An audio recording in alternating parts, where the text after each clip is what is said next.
government officials insist that this is an isolated incident.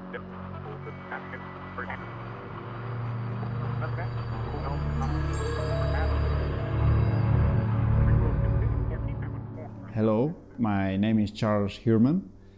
I'm the owner and a tattoo artist in Utopian Tattoo Tribe in Valencia, Spain.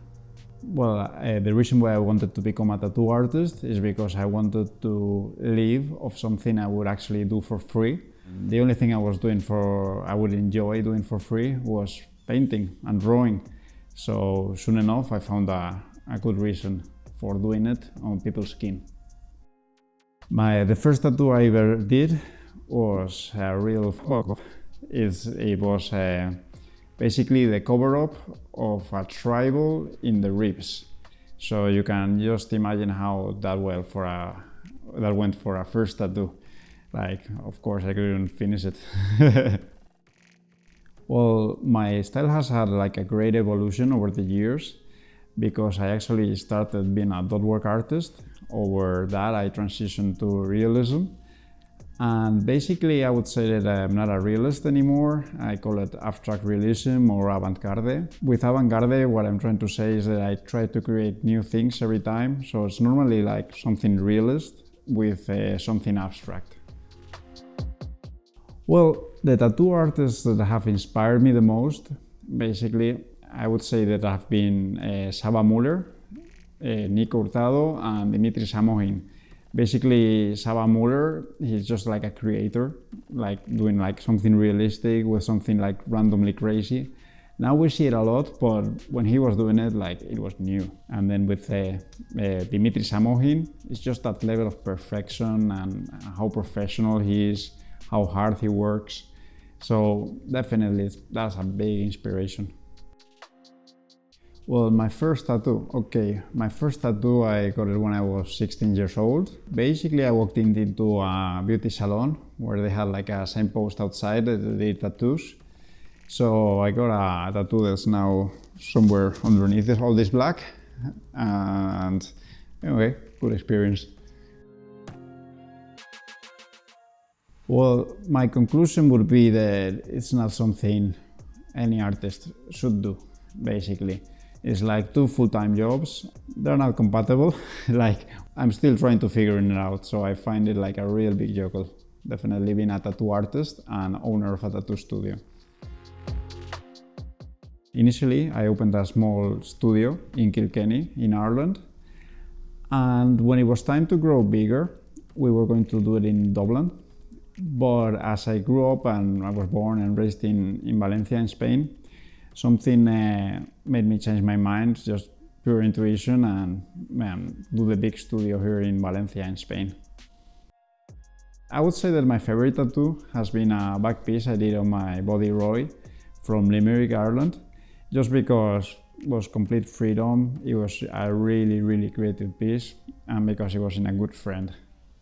Basically portraits. I love portraits. The only thing is I like to mix them with something artistic. So currently I've been like mixing them with abstract things, like something, a hyper-realistic face with something abstract. For me it's like yin-yang, like the perfection of reality plus the craziness of abstract. And now I'm currently like wanting to do the same, but with hyper-realism and neo-traditional elements.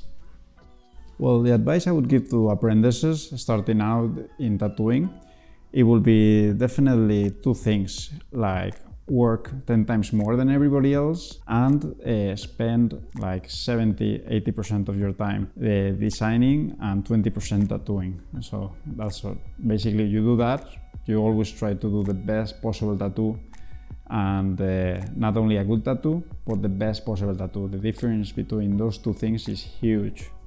So if you do that, you just have to work hard day by day and you'll become really successful. Well, the seminars I'm running and taking part, I actually do them in a selfish way. Why do I do them? Because I actually get to learn from the other artists doing the seminar and from the students who come to the seminar. So it's not seminars of learning how to tattoo, it's basically seminars of techniques. Let's say, for example, we invite an artist who's specialized in Japanese tattooing. Well, I can ask him all the questions and all the explanations about how he develops his art. Or let's say it's a dot work artist, or let's say it's surprising how much we learn from each other in these seminars because we are in the right conditions and the right setup just to learn and ask questions from each other.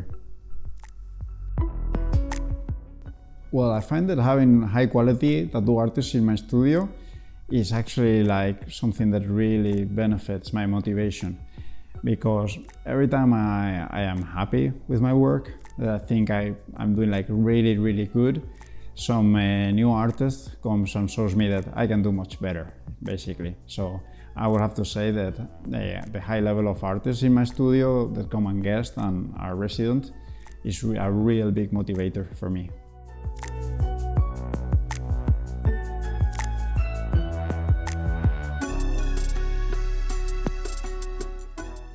So today was a real fun tattoo I did. I basically did Pinhead from the film Hellraiser, and for me it was like a really inspiring tattoo because it had so much detail. Like basically the face is divided into all small squares, each square with a different texture, with different shadows, with different things on it. So basically it was like a bit of a challenge to do it in one day, and but the client was awesome and he sat down like a champ, so we did it.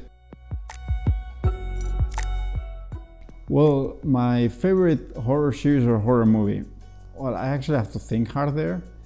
So because I'm actually I would have to say Freddy Krueger. I mean, it just brings childhood memories. So it's just about memories for me. For me, the best part of Halloween is that it's the day after my birthday. so no, seriously. The best part of Halloween is just that people get to like dress up in costumes, get up to have fun, and it's an excuse just for people to get together. What I like about horror style is the energy. I like to do tattoos that are eye-catching and that people see from a distance and that stick on your mind. So basically for me, with horror tattoos, is the power of it, you know, like it remains in our brain. So just powerful images, it wakens up all our instincts of survival. Thanks very much for watching. It's a real pleasure for me that you took a bit of your time to look at my work. Like as an artist is what I want to do, show my work. So thanks very much and happy Halloween. Hope you get loads of candy and hope you're safe.